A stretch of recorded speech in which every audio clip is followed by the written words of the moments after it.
Hello students, कैसे हैं आप सब। आपका हिंदी की कक्षा में स्वागत है।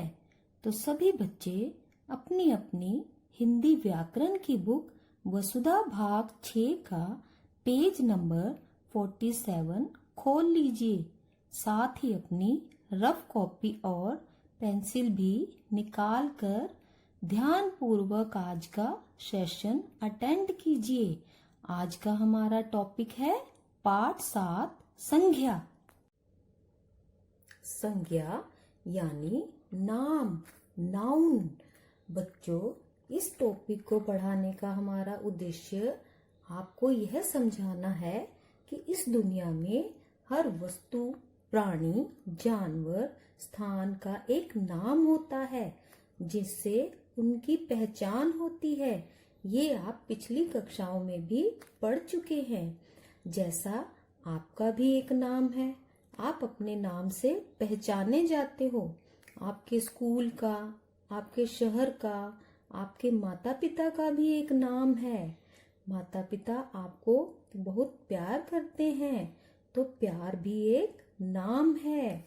अगर आपका नाम पूनम है तो पूनम एक विशेष नाम है जो व्यक्तिवाचक संज्ञा कहलाता है। अगर आप एक लड़की हो तो लड़की शब्द पूरी जाति को बताता है, इसलिए यह जातिवाचक संज्ञा है। आपके अध्यापक आपको बहुत प्यार करते हैं, ये प्यार शब्द भी एक संज्ञा है जिसे भाववाचक संज्ञा कहते हैं। अब अपनी पुस्तक में दी गई पहली तस्वीर को देखिए। ये तस्वीर किसकी है? जी हाँ, आपने सही पहचाना। ये तस्वीर हमारे देश के राष्ट्रपिता महात्मा गांधी जी की है। इस तस्वीर के नीचे लिखे वाक्य को मेरे साथ साथ दोहराइए। महात्मा गांधी अहिंसा के पुजारी थे। यहाँ महात्मा गांधी एक विशेष व्यक्ति का नाम है, इसलिए यह व्यक्तिवाचक संज्ञा है। अहिंसा, अहिंसा मीन्स नॉन वायलेंस। अहिंसा एक भाव है जिसे हम महसूस करते हैं, इसलिए यह भाववाचक संज्ञा है। अब इसकी स्पेलिंग्स को देखिए। ह को छोटी ई, अंग सकवा, अहिंसा। पुजारी शब्द एक जातिवाचक शब्द है।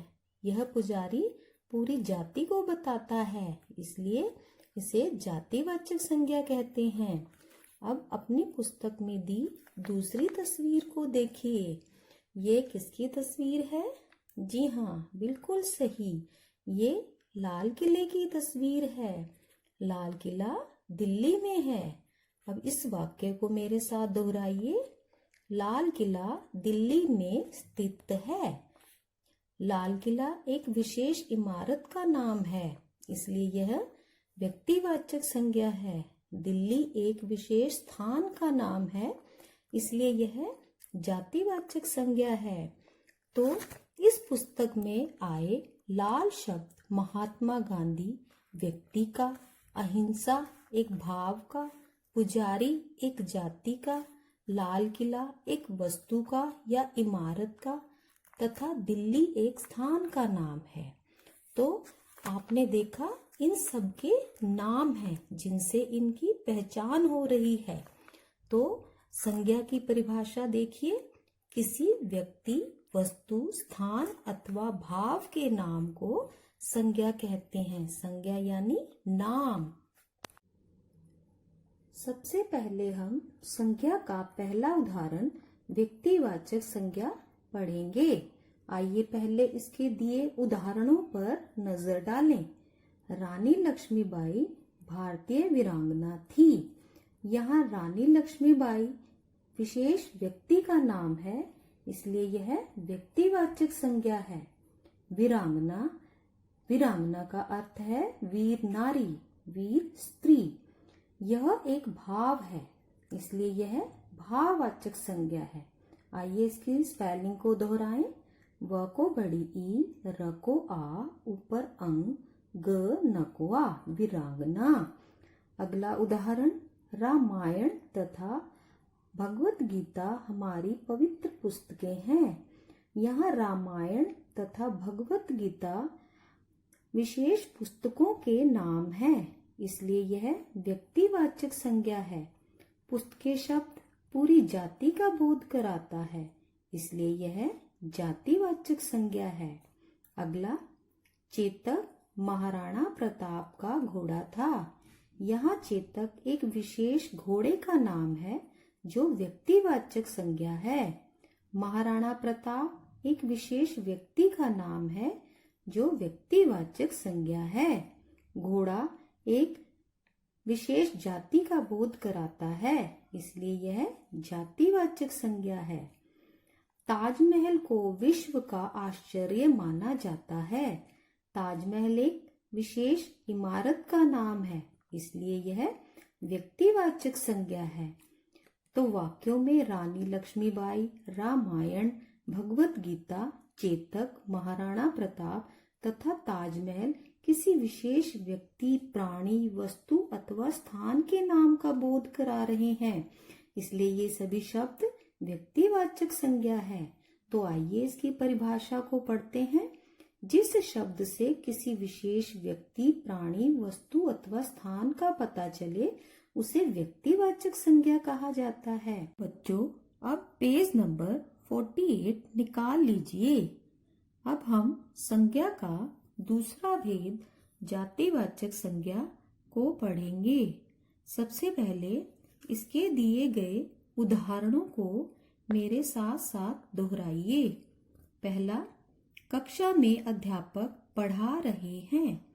यहाँ कक्षा और अध्यापक का कोई विशेष नाम नहीं दिया गया है। ये शब्द केवल इनकी पूरी जाति का बोध करा रहे हैं, इसलिए कक्षा और अध्यापक जातिवाचक संज्ञा है। अगला, हमारे देश में 29 राज्य हैं। इस वाक्य में देश और राज्य का कोई विशेष नाम नहीं दिया गया है, इसलिए देश और राज्य जातिवाचक संज्ञा है। यह पुस्तक मेरी है। पुस्तक शब्द में पुस्तक का कोई विशेष नाम नहीं है, इसलिए पुस्तक जातिवाचक संज्ञा है। रोहन फल खाता है। फल का कोई विशेष नाम नहीं है, इसलिए यह भी जातिवाचक संज्ञा है। वाक्यों में कक्षा, अध्यापक, पुस्तक, देश, राज्य तथा फल किसी एक व्यक्ति, वस्तु अथवा स्थान का बोध नहीं कराते, बल्कि उसकी संपूर्ण जाति मीन्स पूरी जाति का बोध करा रहे हैं। अतः ये सभी शब्द जातिवाचक संज्ञा है। तो आइए इसकी परिभाषा को पढ़ते हैं। जिस शब्द से किसी व्यक्ति, प्राणी, वस्तु अथवा स्थान की संपूर्ण जाति का बोध हो उसे जातिवाचक संज्ञा कहा जाता है। आगे देखिए, व्यक्तिवाचक संज्ञा का जातिवाचक संज्ञा के रूप में हम किस प्रकार प्रयोग कर सकते हैं। आइए इन्हें उदाहरणों की सहायता से जानने का प्रयास करें। पहला, आज देश को जयचंदों से सावधान रहने की आवश्यकता है। यहाँ जयचंदों शब्द व्यक्तिवाचक संज्ञा है। यहाँ पर ये किसी का विशेष नाम दिया गया है। अगला उदाहरण, शिक्षा प्राप्त करनी है तो एकलव्य बनो। एकलव्य भी यहाँ पर विशेष नाम दिया गया है, यह भी व्यक्तिवाचक संज्ञा है। इन वाक्यों में जयचंद तथा एकलव्य व्यक्तिवाचक संज्ञा होने के बाद भी इन शब्दों का प्रयोग जातिवाचक संज्ञा के रूप में किया गया है, क्योंकि जयचंद देशद्रोही का प्रतीक है और एकलव्य गुरु भक्त का प्रतीक है। देशद्रोही मीन्स जो देश के खिलाफ जाकर कार्य करता है, और गुरु भक्त मीन्स जो अपने गुरु की आज्ञा को मानता है। इसलिए जयचंद तथा एकलव्य विशेष नाम होने के बाद भी ये जातिवाचक संज्ञा में प्रयोग किए गए हैं। आइए बच्चों, अब देखें जातिवाचक संज्ञा का व्यक्तिवाचक संज्ञा में किस प्रकार प्रयोग होता है। पहला उदाहरण, पंडित जी ने भारत के नव निर्माण में अपना अमूल्य योगदान दिया। यहाँ पंडित जी जातिवाचक संज्ञा शब्द है। अगला, नेताजी ने कहा था तुम मुझे खून दो, मैं तुम्हें आजादी दूंगा। यहाँ नेताजी शब्द जातिवाचक संज्ञा के रूप में आया है। बापू ने हमें सत्य और अहिंसा का पाठ पढ़ाया। सत्य मीन्स सच, अहिंसा मीन्स नॉन वायलेंस। तो बापू शब्द यहाँ जातिवाचक संज्ञा है, लेकिन पंडित जी, नेताजी तथा बापूजी इन वाक्यों में इन शब्दों का प्रयोग व्यक्तिवाचक संज्ञा के रूप में हुआ है। यहाँ जवाहरलाल नेहरू जी पंडित जी के नाम से जाने जाते हैं, सुभाष चंद्र बोस नेताजी के नाम से और महात्मा गांधी बापू जी के नाम से जाने जाते हैं। इसलिए पंडित जी, नेताजी, बापू जी जातिवाचक संज्ञा होने के बावजूद भी व्यक्तिवाचक संज्ञा में इनका प्रयोग किया गया है।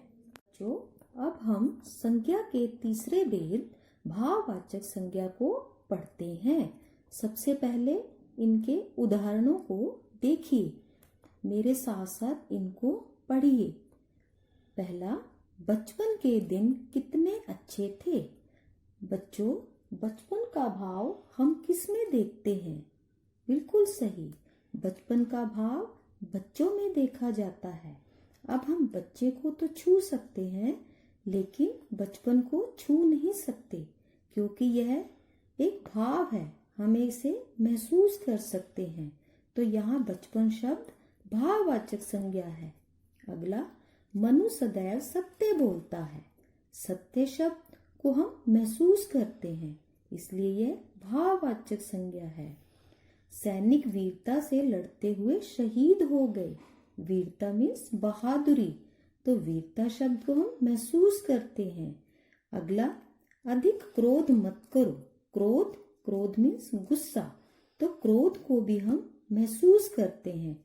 जिस प्रकार माता हमें क्रोध करती हैं, गुस्सा करती हैं, तो हम उस क्रोध को महसूस करते हैं। जो चीज महसूस की जाती है वो भाववाचक संज्ञा में आती है। तो वाक्यों में आए रंगीन शब्द बचपन, सत्य, वीरता तथा क्रोध किसी न किसी भाव अथवा दशा का बोध करा रहे हैं, तो ये शब्द भाववाचक संज्ञा है। तो आइए इसकी परिभाषा पढ़ते हैं। जिन संज्ञा शब्दों से किसी व्यक्ति, वस्तु अथवा स्थान के गुण, दशा, भाव अथवा अवस्था, अवस्था मीन्स स्टेज का बोध होता है, वे भाववाचक संज्ञा कहलाती हैं। तो बच्चों, आज का विषय आपको इस वीडियो के माध्यम से समझ में आ गया होगा। तब तक आप इन पृष्ठों की 2 बार दोहराई कीजिए और इनके डिफिकल्ट वर्ड्स को याद कीजिए। हम अगला टॉपिक लेकर जल्द उपस्थित होंगे। तब तक गुड बाय।